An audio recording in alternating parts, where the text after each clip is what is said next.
যে এইরকম একটা ক্লুলেস জিনিস আমরা পুরা ঘটনাটা ডিটেক্ট করতে সক্ষম হয়েছি। এইটা প্রথম দিনের ব্রিফিংয়েই বলছিলাম আমি যে তাকে ডিটেক্ট করতে এবং শনাক্ত করতে আমাদের প্রায় রাত 11:30 বাজে গেছে। 11:30টার পরে আমরা তার পাসপোর্ট পাইছি, তার এনআইডি পাইছি। তাৎক্ষণিকভাবে আমরা ইমিগ্রেশনগুলোতে এই ইনফরমেশনটা দেই এবং ইমিগ্রেশনে তাকে ব্লক করা হয়। এইটা রাত 11:30 পর্যন্ত বাজে গেছে আমাদের এই আসামিকে ডিটেক্ট করতে। ঘটনার এতদিন পরে আমরা অনেক কিছু বিভিন্ন মিডিয়ার মাধ্যমে জানছি।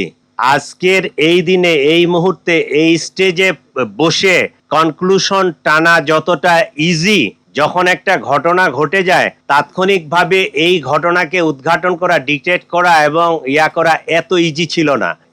এই ঘটনায় আপনারা অনেকেই তাৎক্ষণিকভাবে ডিআর টাওয়ারের কাছে ছিলেন, আমিও গেছিলাম। বিষয়টা এত ইজি ছিল না, কারণ যে শুটার এবং যে মোটরসাইকেল আরোহী তারা মাস্ক পরে, ইভেন তারা মোবাইলও বন্ধ করে রাখছে, মোবাইলও রাখে নাই। তারা যে মোটরসাইকেলটা ইউজ করছে, মোটরসাইকেলের নাম্বার প্লেট চেঞ্জ করা, অনেকগুলো বিষয় টোটাল সিসিটিভি ফুটেজ চেক করে গ্রাজুয়ালি আমাদেরকে আগাইতে হয়। একটা ঘটনা ঘটলে আমাকে ওই পিছনে লাস্ট ইন থেকে শুরু করে আমাকে সামনের দিকে আগাইতে হয়। জিনিসটা এখন যত সহজে বলা যাচ্ছে, এইটা এই 12 তারিখ 2টা 20 বা 24-এর দিকে যখন ইনসিডেন্টটা হয় তখন কিন্তু বিষয়টা এত সহজ ছিল না।